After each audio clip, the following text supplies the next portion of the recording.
আসসালামু গাইস, দেখতে পাচ্ছেন এই মুহূর্তে আমাদের মাঠে প্রতিদিনের সেই চলচ্চিত্র ধারাবাহিক মানে শেষ মুহূর্তেই হ্যান্ড নিয়ে ডিবেট, একটা না একটা নিয়ে ডিবেট হবেই। সুতরাং প্রতিদিনের ন্যায় আজকেও ডিবেট হচ্ছে হ্যান্ড নিয়ে, কিন্তু আজকের প্রেক্ষাপটটা ভিন্ন অন্য দিনের তুলনায়।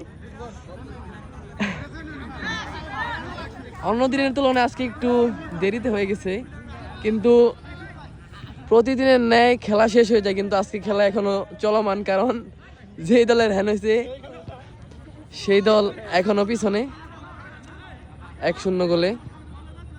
তাদের 3 আর হচ্ছে বিপক্ষ দলের 2। এই কারণে বিপক্ষ দলে আছে আকর্ষণীয় বিতার্কিক আসাদুল ইসলাম,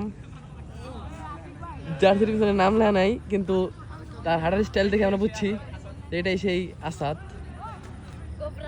এবং তার পক্ষিক দলে আছে ডিবেটিং করার জন্য রিফাত ভাই এবং বাবু কাকা। ও 2 মামা ভাই না 2 টিমে, আসলে আমার ভুল বোঝাবুঝি দিয়েছে।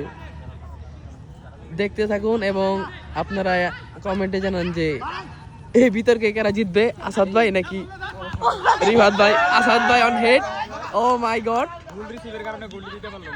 ইতিমধ্যে একটি গোল হওয়ার সম্ভাবনা ছিল, কিন্তু আসাদ ভাইয়ের সেই মিস আন্ডারস্ট্যান্ডিং এবং রিসিভে ভুল ছিল এবং গোলটি হলো না দুর্ভাগ্যবশত। আসলে আসাদ ভাই কোনোদিনই গোল দিতে পারেনি তেমন। বল দেখতে পাচ্ছেন নাদিম ভাইয়ের কাছে, বল নাদিম ভাই শুট অন স্ট্রাইক। নাদিম ভাই থেকে সজীব ভাই থেকে বল এখন নিউট্রাল থেকে এখান থেকে কাউন্টার অ্যাটাকে আসছেন শাহিদুল ভাই, এবং একটি মুখোমুখি সংঘর্ষ হতে যাচ্ছিল।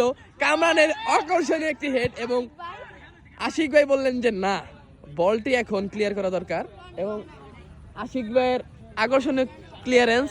এবং দেখতে পাচ্ছেন আমাদের দর্শকের মাঝে একটি, আসলে আমাদের দর্শকদেরও পুরস্কার আছে, যদি কোনো দর্শক কোনো